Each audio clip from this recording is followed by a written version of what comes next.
Germany's Chancellor, Angela Merkel, says the euro currency is at risk and that Europe faces its greatest challenge since the EU was formed.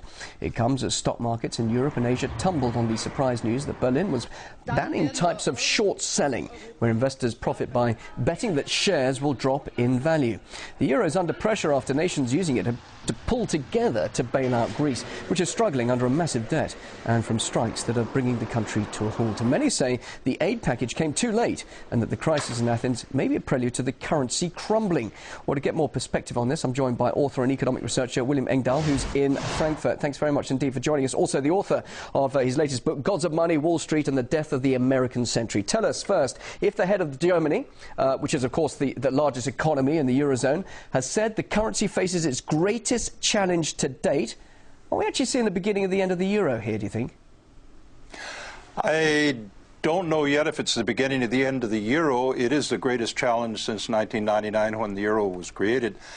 The structure has some very fundamental flaws, but the point about the euro crisis, it really is a reaction to the crisis that is simmering on the dollar. And the whole attack on Greece and the attack on the euro originated from a concerted strategy of Wall Street and U.S. institutions to permanently cripple or try to cripple the only alternative reserve currency anywhere in the world that could challenge the dollar.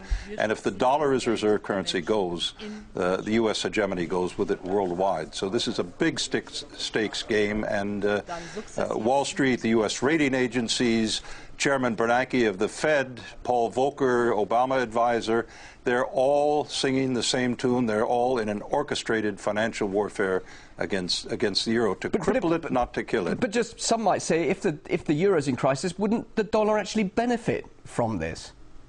Well, it certainly has. It certainly has. But you're saying, but in the long term, it'll have negative impact on the rest of the economies.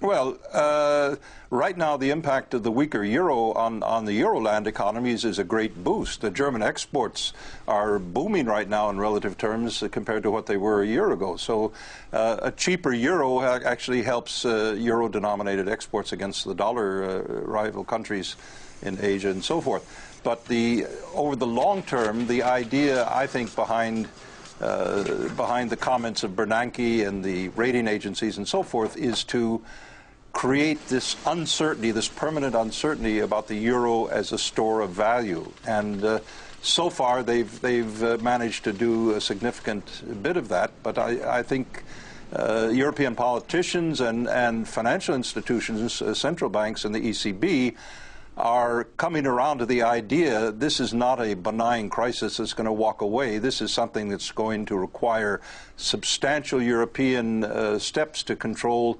over-the-counter derivative trades, such as credit default swaps that Goldman Sachs has used so skillfully, and other Wall Street banks, and to bring some of this financial casino out of Wall Street under control. But this is exactly. But some will say this is exactly what you're seeing. You're seeing coordination, integration within Europe, where they're dealing with this crisis, and actually this could result in the eurozone becoming stronger.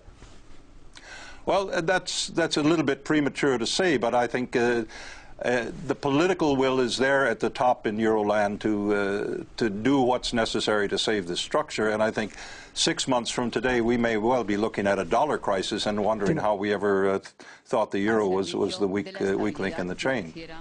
So what are we going to see then? Will we see perhaps some countries within the eurozone saying that's it, we've had enough, we don't want to see the euro anymore, we want to reinstate our original currencies? Or will we see this crisis continue with everybody trying to pull together and sort it out?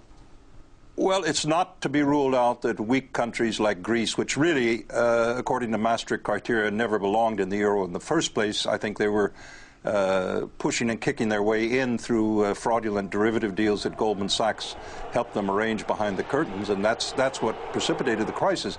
Interestingly, Goldman is still the advisor to the Papandreou government, so they are on the inside track. They know every step that the Greek government is making and that the EU countries are making. So I think they are the Trojan horse in this whole game, Goldman Sachs and Wall Street.